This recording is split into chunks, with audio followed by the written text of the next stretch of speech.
step is identification, and buckthorn have sort of a unique egg-shaped leaf that has very fine serrations along the edge of it. Aside from the leaf shape, buckthorn also retain a green color later in the fall time than most native trees and shrubs. It has a silvery bark that has some bumps on it, and then also if you hack into the bark just a little bit, you can see that it has sort of an orange cork cambium layer just beneath the bark.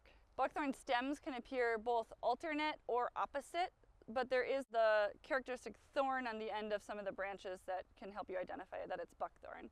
Some of the plants also produce a very dark colored berry, which makes those larger plants easier to identify.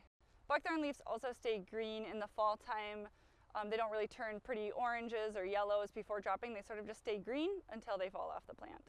What makes buckthorn bad to have in your woods is that it has kind of all the characteristics of invasive species that we don't like. So it greens up really early in the springtime and it stays green really late in the fall time. That creates a longer canopy on the forest floor, so it outcompetes native understory vegetation. They're not able to green up in the spring. They're not getting that sunlight that they are looking for. And then it stays green so late in the fall time that they're not getting any advantage of that late summer kind of warm sun either.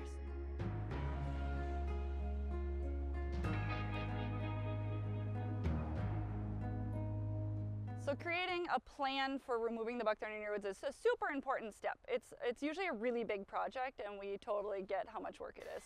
Traditional tools for removing buckthorn might include a chainsaw, a brush cutter, a pruner or a lopper, or even hand pulling of the smaller material. So starting with removing just the berry producing plants is a popular idea. That's getting those seeds out of the woods until you're able to tackle the project a little further. Beyond that, you might consider taking out larger material in the late fall or winter time and have a plan for follow-up control. Whichever method you use for cutting the buckthorn will depend on the size of the stem. But one consideration is what you're going to do after cutting, because if you just leave the stem as is, it's going to resprout. Buckthorn is a very vigorous grower, so it's going to resprout from the stump unless you treat it with an herbicide. And there's a couple different options that you can use there depending on the time of the year. If you choose not to use an herbicide, that's okay, but just know that it's going to resprout from the stem, and you're going to need to continuously recut that stump or recut the regrowth.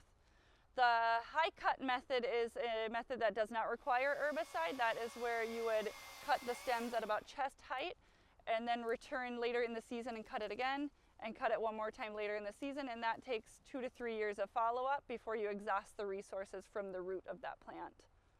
And that method is most effective done late spring, like late May or June or so. Once you cut all of the woody debris, or as you're going along, as part of your plan, you should decide how you're going to remove the material. Are you going to pile it up to burn it? It's burning allowed in your area. Are you going to pile the material and haul it off site, or rent a chipper? Depending on the level of infestation you have, you may acquire quite a bit of material, so having a plan for getting rid of it is important too.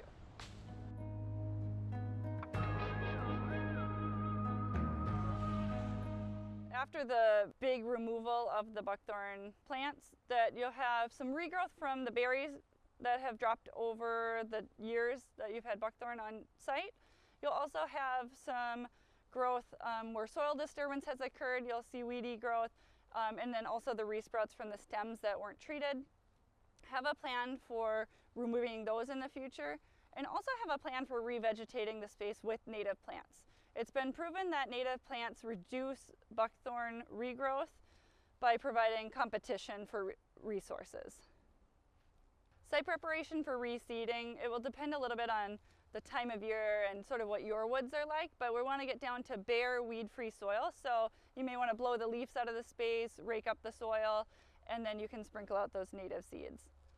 It's also important to replant native shrubs, especially fruit-producing shrubs, which are nice and flowering for you. They provide more screening, and they provide food for wildlife.